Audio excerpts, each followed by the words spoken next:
Greetings, welcome. This is Ralph, and today I'm going to be talking about what it takes to build a wealth building mindset.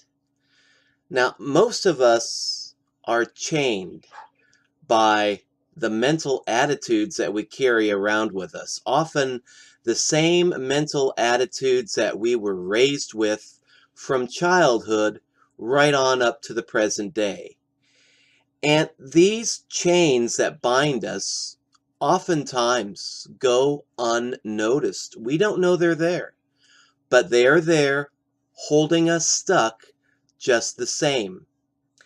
There's an old story about circus trainers working with elephants and some of the tricks that they'll play to keep an elephant under control. And one trick is that they will take a baby elephant and chain it to a stake that's driven in the ground. And of course, the baby elephant will not be strong enough to pull that stake out of the ground or to break that chain. And at first, the baby elephant will try to move, try to pull the stake out of the ground. It will try to break the chain, but it won't be successful because it's only a small baby elephant. And so what happens over time is that baby elephant will learn a lesson that's true for childhood, but will not be true over the course of its entire life. It learns the lesson that it can't break that chain, that it's too small, that it's too weak to pull that stake out of the ground. And the funny thing is, funny for humans, not so funny if you're an elephant. The funny thing is that as that baby elephant grows, that mental conditioning stays in its mind. And even when it becomes a full-sized adult elephant, it thinks that it's too small, too weak to be able to pull that stake out of the ground or to break that chain. And of course, the truth is that as the elephant grows, so does its strength, so does its ability. But the elephant does not always see that truth. It's limited by the lessons that it learned in childhood, a truth that it accepted at one time that was true and good at one stage of that elephant's life, but which would no longer be true once that elephant reached adulthood. But yet it's still focused on the old training, still operating according to the old beliefs and the old roadmap. And once that elephant, the adult elephant, realizes that it is strong, that it is powerful, that it can break that chain, it can and it will do it. But first, it has to break the mental chain. It has to be able to cast aside that old belief system that no longer works. Now you may be saying, okay, that's good for elephants. How does that apply to us? Well, we too have mental chains. Here we see a picture of a man with a ball and chain tied around his leg. We see physical chains, and we recognize physical chains. We know when somebody is carrying around a ball and chain that that person is a prisoner and needs to be liberated. We know when we see a person rotting in jail behind bars, we know again that person is a prisoner and needs to be liberated. Uh, Unless, of course, they're a threat to society, and then we want to keep them where they are. But we don't see the mental chains that bind us. And the mental chains, again, think back to the baby elephant. These are the truths that we were raised with as children, that were good for us when we were children, that were true for a certain point in time, a certain phase of our life, but which as we grow will no longer be true. Sometimes truths are good for one stage, a point of time, and then as the times change, those old truths no longer hold. And we have to be able to take a clear look at our lives and think, okay, what chains do I live by that no longer serve me? What truths, which I accepted from childhood, no longer serve me? And then be willing to recognize those truths that no longer serve, those mindsets which used to work for us but now work against us, and be willing to break the chain and cast them aside.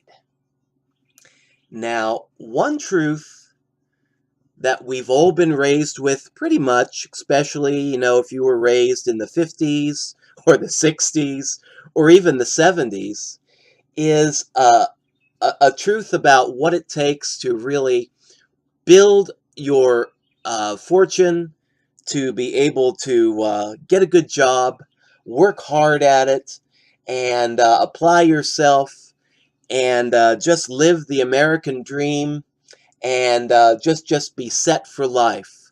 And that's the old paradigm that I want to talk about with this graphic. Here we see a guy saying, "Yeah, I got the job, woohoo!" And that used to be a truth. For some people, it may still be a truth, but I uh, I knew a guy. I'm just going to call him Mr. Clifford. And back in the 1940s, he got a very good job. He was just a young working class kid, got a good job with Procter and Gamble, and applied himself. He worked hard. He worked faithfully for that company for years. He started out, as a low-paid employee, and then he worked his way up, got into sales, got into, some other aspects of the company. I don't know his entire life story. But the bottom line is he spent 40 years with that same company, worked his way up from a meager, but honest wage and honest living, and just worked his way up to being a very quiet millionaire. And that's something I did not realize about this man. I met him at a church that I used to pastor. And I'd known him for years, and he was just a very quiet, very unassuming man. And I knew that he lived a comfortable lifestyle. He had a nice house. He had a nice car. But he didn't flaunt his wealth. And then one day, after he died, and I preached his funeral, one of the people came up to me and said, "Pastor, I know you probably don't realize this, but you just buried the wealthiest man in Hickory County." And those words, theologically speaking, shocked the hell out of me, because I had no idea. This man was so humble that he just didn't let his wealth show. But yeah, he was the wealthiest man in Hickory County. He had used his wealth to help numerous other people. And when he died, he and his wife had accumulated a fairly good fortune. And you would never know it. But he did this according to the old paradigm. He did it the old-fashioned way. He got a job with a very good company. He stuck with it for 40 years, and he he succeeded. He succeeded marvelously. And of course, he started out, according to this plan, in the 1940s, and then he retired in the 1980s. And that old training worked well for him. Now, let's fast forward to those of us who started out in the job market in the 1970s and the 1980s. And for us, A job is not always a pathway to financial freedom and success. I tried to get a job with a good company and stay with that company for 40 years. I have had jobs with several different good companies, and in my experience, they have all either gone bankrupt within 3 to 5 years or gone through corporate downsizing in which jobs were axed over 3 to 5 years. And I started out mentally conditioned that, okay, I'm going to get a good job working for a good company and I'm going to stick with it. And, it's going to pay well for me. It's going to be the American dream.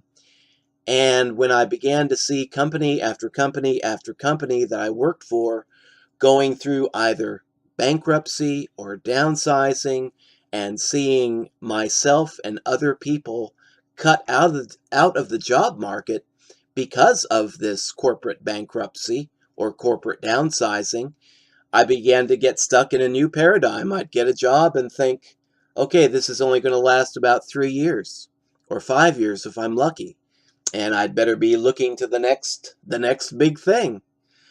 But for those of us who were raised, okay, who grew up in the 1970s, we were raised with that old paradigm that if you work hard with a good company and apply yourself, you are going to succeed.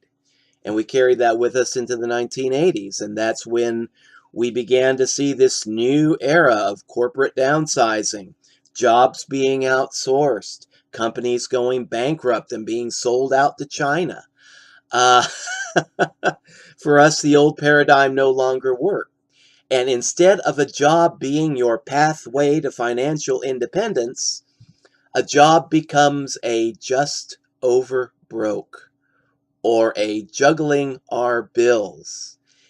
And when we think in terms of only getting a job, finding a job, taking care of a job, which, is important, but when we think only in those limited terms, we are signing ourselves up for the 40-40-40 plan.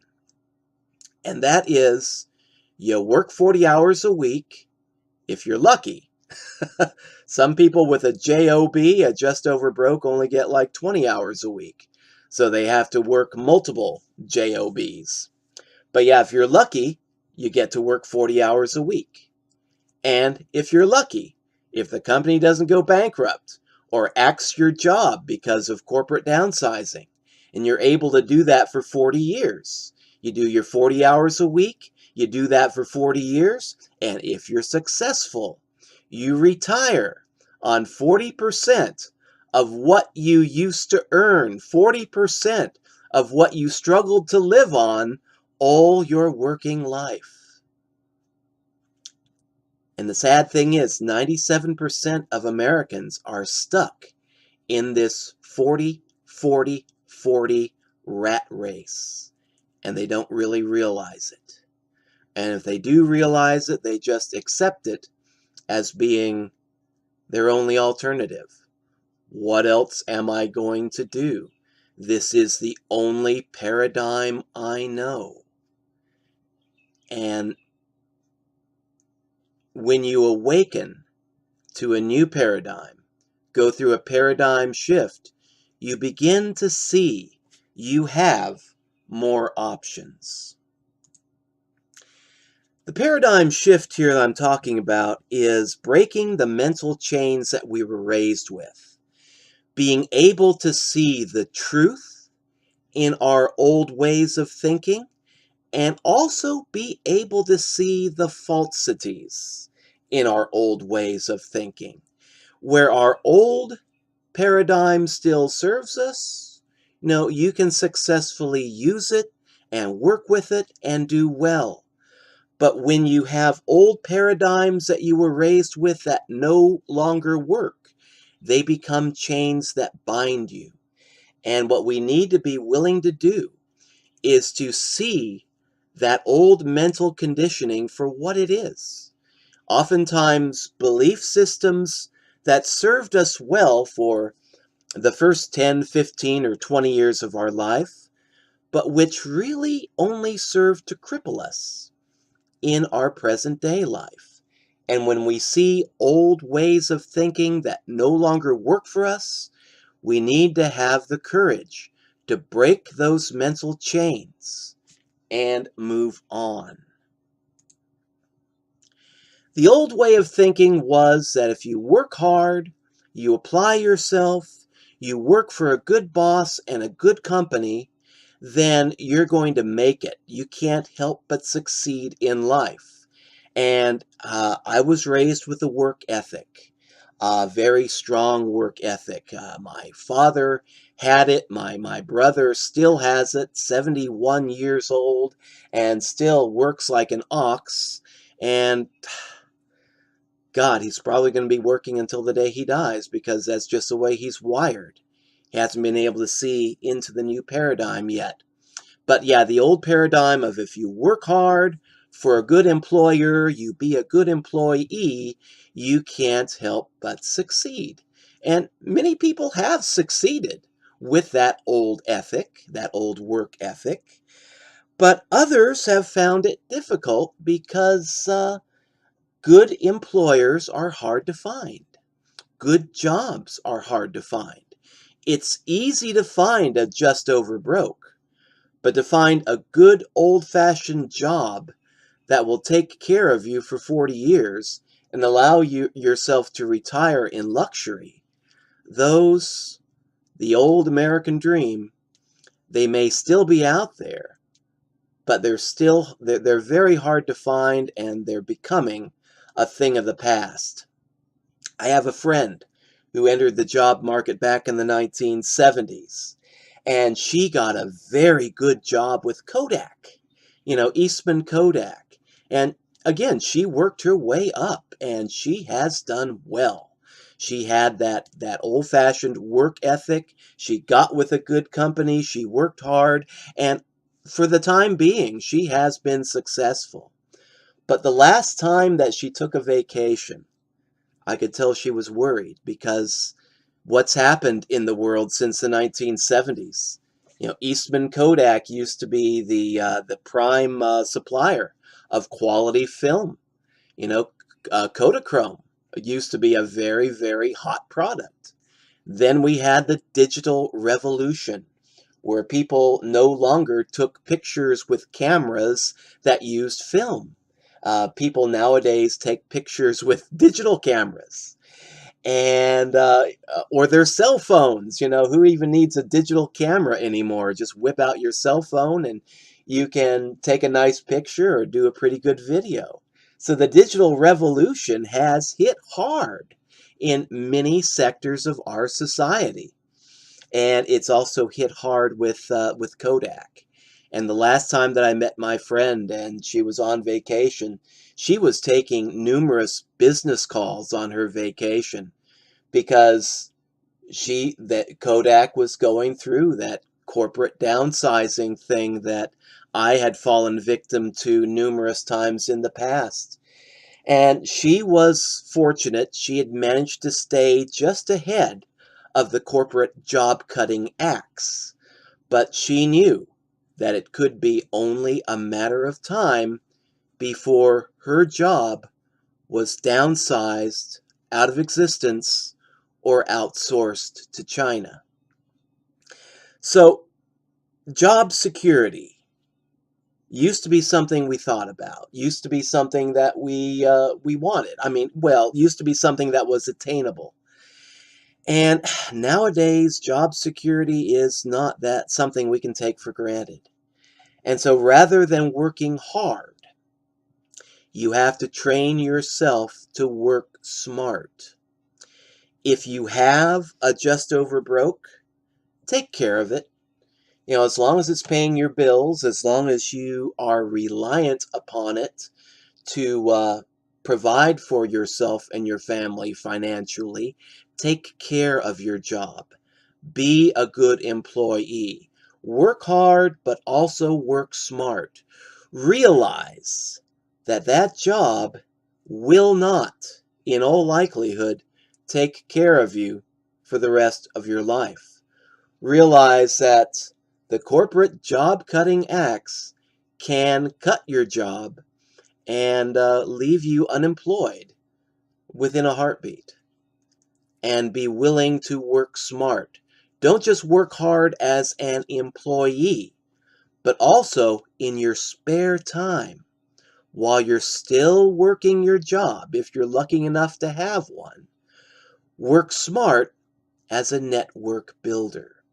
And this is a world of the entrepreneur and the internet marketer.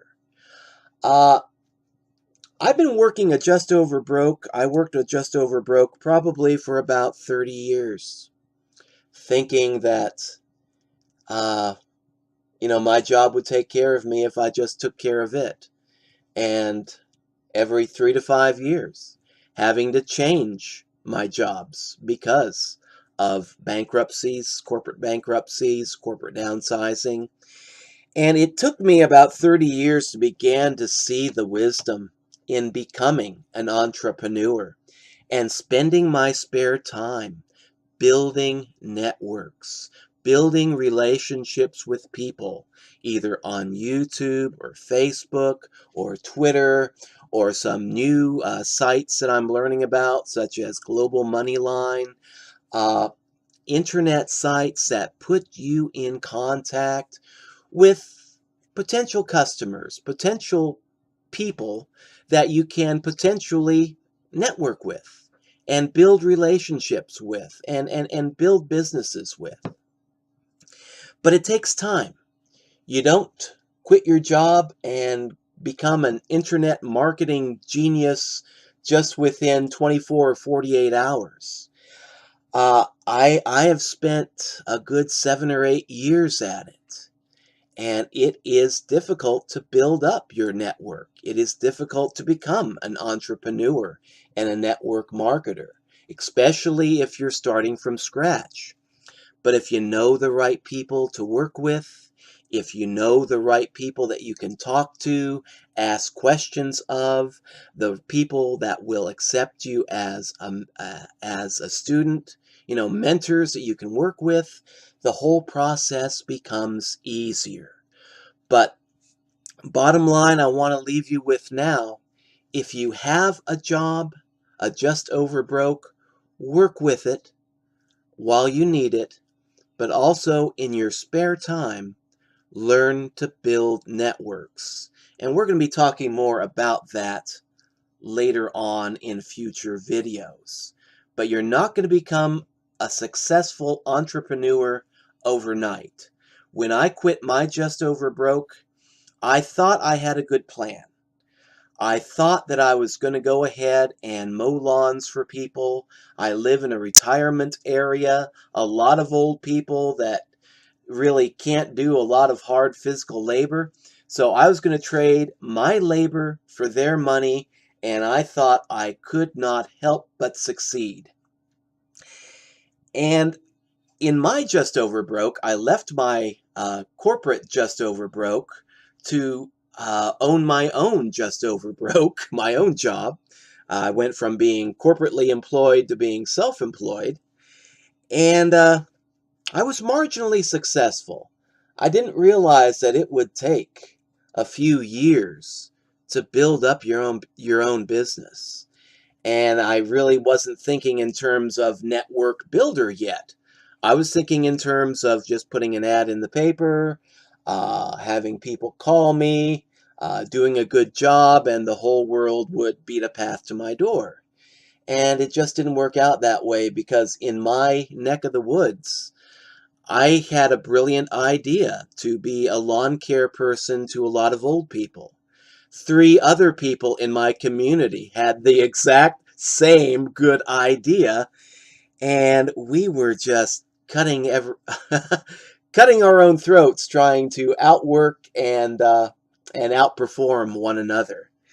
And there was a lot of competition, and it lasted a couple of years, and then I had to move on to something else. Fortunately, we were able in my family to move on to something else. But as a network builder, as an entrepreneur, as a person that wants to succeed either as self-employed or as a network builder, as an investor, you have to be willing to change your mindset and change with the times and change rapidly. Be creative. Think outside of the box. Work hard, but work smart. And the smarter you can work, the easier you will have it and the less hard you will have to work in the long run. So yeah, work smart, build networks, and don't just think according to hard work. Becoming an entrepreneur, becoming an online marketer, becoming an online success, it is hard work, but it is also smart work. When you break the old ways of thinking, okay, you have to break your old paradigms. You have to think in terms of new light and new truth. And when you break those chains, you begin to listen and see by your inner light. Begin to listen to your inner guide and see things in a whole new light, a whole new way of thinking. And in order to break the chains that bind you, like I've said before, you have to first recognize those chains.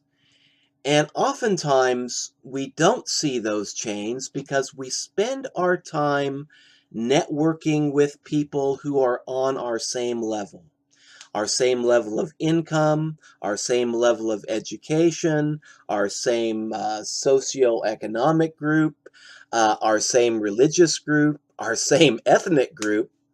And we're so trained to stick with our own kind, as it were, that we fail to see other people beyond us who have succeeded, who have made it, and who are willing to share their life experience with us. And when we open ourselves up to seeing beyond our own economic group, our own ethnic group, our own religious group, our own political groups, we begin to open ourselves up to a whole new world of possibility. It's funny because I'm formerly an old manual laborer, also an old pastor, and when I was in seminary, I would see all kinds of people there. And I would see how, even as pastors, even as so-called enlightened people that were supposed to be open to everybody, being able to love one another despite differences of race, creed, and color, and economic status, even in seminary, we would just unconsciously break ourselves down by racial, class, and economic groups. And you'd go into the lunchroom when the seminarians were having lunch. You'd have the white seminarians sitting at one table. You'd have the black seminarians sitting at another separate table. You'd see the staff and the faculty usually sitting at their own table. And yeah, we were just broken down by racial groups and classes, even in that seminary background, where we're supposed to love one another and accept one another. And this was driven home to me by an Asian seminary instructor that we had. You see, she didn't have the luxury of sitting at the Asian table because she was the only Asian in the seminary. So she'd just smile and accept it, and she'd hop from table to table. And one lunch period, she'd be sitting with the white seminarians and kind of talking with us and saying, oh, you guys really are kind of clannish about how you segregate yourselves. And then the next day, she'd be sitting at the black table with the black seminary students, and be saying pretty much more or less the same thing, as the only Asian in the school. She could get by with it. She could say, yeah, you guys really do kind of keep to yourselves here, don't you? Why don't you guys kind of mingle with some of the white students? And then she'd sit at the white table again and the Hispanic table and say pretty much the same thing. Why don't we're all Christians here? Why don't we all just get along? And then sometimes she'd even sit at the faculty table and she'd be telling the faculty members, some of those students have some pretty good ideas. You should listen to those students. You shouldn't sit at the faculty table all the time and just talk about old business. You should sit with some of the white seminarians and the black seminarians and the Hispanic seminarians and just see what's going on the other side of the fence. And she was a real bridge builder. And she helped me to see the mental chains that I have been living by all my life, being thinking only in terms of networking with people of my own race, of my own class, working class pretty much, my own social and economic status, thinking in terms that I can only talk to and learn from and network with people who are on the same level as me. And that is a dangerous mindset to be in. Because bottom line, if you want to grow, if you want to become a wealth builder, you can't be taking advice from people who are in your own class only.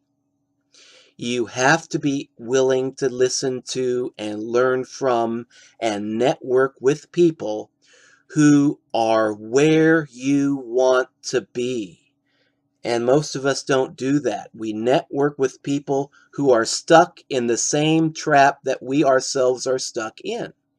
And if you want to free yourself, you want to be a light bringer, if you want to be upwardly mobile, then you need to be willing and able to listen to people who have made it, who have succeeded, and who are willing to share. Bottom line, we have to be teachable. And that's the thought that I am going to leave us with for this video. Be willing to listen to others. Be teachable. You're not right about everything. Nobody is.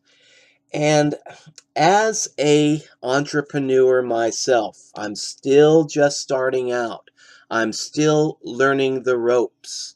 But I have seen the wisdom in networking with people who are willing to teach, who are willing to be personal mentors. And I have one guy, really great, met him through Ryan University, who is a strong six-figure-a-year earner. Now, currently, I'm a five-figure-a-year earner. Used to be a good solid five-figure-a-year earner, and then things went south. Then we became, in my family, fairly weak five-figure earners. I want to be a strong six-figure earner. So I'm listening to a six-figure earner, and I'm willing to learn. He's willing to teach. I'm willing to learn. You could not ask for more. But you know what? I've found more. I've also got a mentor who is a seven-figure-a-year earner, and he's willing to teach. He's willing to be a mentor. He spends, I think he does at least one seminar a week, just talking to people, training people, teaching people, showing them the ropes, saying, okay, guys, this is how I did it. And if you apply yourself, if you work smart, you can do this too. And I'm willing to show you the ropes. And yeah, I've got a strong six-figure earner showing me the ropes. I've also got a strong seven-figure earner showing me the ropes. So I've had to break through those mental chains of staying stuck, in my own group, in my own class, and begin to network with people of other classes who have made it and who are willing to teach. And you've got to be able to leave your politics and your religion and your prejudice aside. On this journey of life, this journey of self-discovery and wealth building, you're going to meet all kinds of people, and they're not going to share your same political beliefs or your same religious beliefs or your same prejudices. They're going to be all races, all creeds, all colors, all political persuasions, and some of them you're going to be able to get along with them really well. Other of these teachers are going to try your patience a little bit. I follow this one guy I accept him as an authority in the world of cryptocurrency. Okay, I'll be a name dropper here, Tone Vase. And I've got a love-hate relationship going on with that guy right now. I love that he knows so much about blockchain and so much about Bitcoin, and I love the fact that he knows so much about trading and Wall Street, and that he has a wealth of experience that I currently don't have, and he's willing to share that wealth of experience. I love that about him. What I hate about him are his political leanings, especially when he's talking about how bad Democrats are. I'm going to give you two guesses as to what political party I used to belong to. I used to become a Democrat. I used to be a Democrat, okay? And that's my mental training from the 1960s on. I mean, I've been a lifelong liberal, progressive, very liberal Democrat. And I recently left the Democratic Party because it became too right-wing for my likings. I've recently joined the Green Party because, hey, I'm a left winger. I don't mind admitting that. Very liberal, very progressive. I don't see the Democrats as being the party of liberal progressives any longer. But that's my mindset currently. That's my prejudice. And I recognize that if I want to grow, I have to be willing to listen to people who are on the opposite side of the political aisle, who are on the opposite side of the religious spectrum. You know, I used to be a very conservative Christian. Now I listen to Christians, to Muslims, to Hindus, to atheists. Uh, I listen to libertarians who know about Bitcoin and internet marketing and networking. I listen to conservative Republicans who know about finances and Wall Street and all manners of things like that.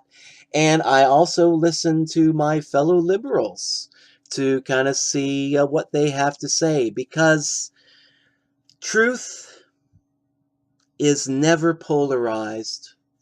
We live in such a polarized world. Truth is always somewhere in the middle. And we've been trained to think in terms of extremes. You know, you're either a lefty or you're a righty. You're either a progressive, a liberal, or you're a right-wing nut job. Or, you know, you're either a conservative or you're a social justice warrior. We see things in terms of polarities and extreme polarities these days. Truth is not to be found in the right wing. Truth is not to be found in the left wing. They have elements of the truth, but the Hermetic teaching that I'll always like to go by and throw in at junctures like this is that all truths are but half-truths. The left wing has half of the truth, the right wing has the other half of the truth, and there's more truth to be found in other places. It's not all just left wing, right wing. And ultimately, we have to find the truth in the middle and go by the middle way. There's an old saying that there's two sides to every story. And I used to accept that. There's your side and my side, and let's just sit down and talk and try to understand one another. But it took a very wise group of sages called the rock group Extreme to wake me up to the fact that there are three sides to every story, not just two sides. There's your side, there's my side, and then there's the truth. And the truth is always to be found in the middle ground, the middle way. So be willing to listen to others. Be willing to learn from others, especially people who have made it, who are where you want to be.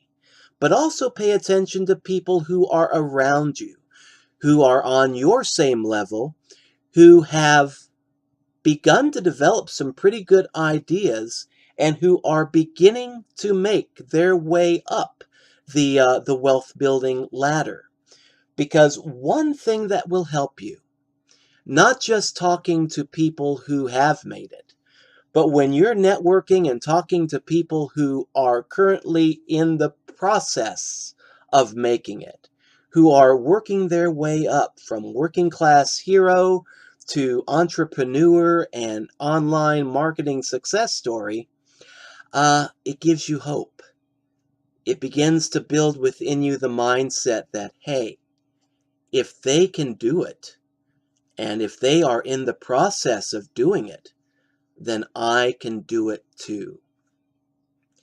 So be teachable, be willing to listen to others, people who are higher up than you, people who are on the same level as you, people who are in the process of changing their life, and be willing to learn. And when you begin to see other people making these changes, then you begin to undo those mental chains that you are only now becoming aware of, and break free and be able to think in a new way outside of the box, outside of the mental prison. You're only going to be able to change your life once you know that it is possible to change your life. So many people don't think that it's possible. They don't think they have opportunities. They think that they're stuck. And because they think they're stuck, they stay stuck. It's only by challenging ourselves, by networking with other people, that we eventually learn to see things in new ways and become unstuck. So that's the message I'm going to leave us with right now at this juncture, is be teachable and work on freeing your mind. Once you free your mind, everything else will follow. But if you do not free your mind, nothing is going to work for you. That's been my experience anyway. And that's my experience I'm willing to share. If you like this video, please subscribe, like, comment. And I'm going to be doing future videos. My next video is going to be on a wealth building opportunity that I discovered through Ryan University called Global Moneyline. And I'll probably get around to making that video sometime tomorrow. So until then, thanks for tuning in, and take care, and begin to operate as much as you can by the new paradigm.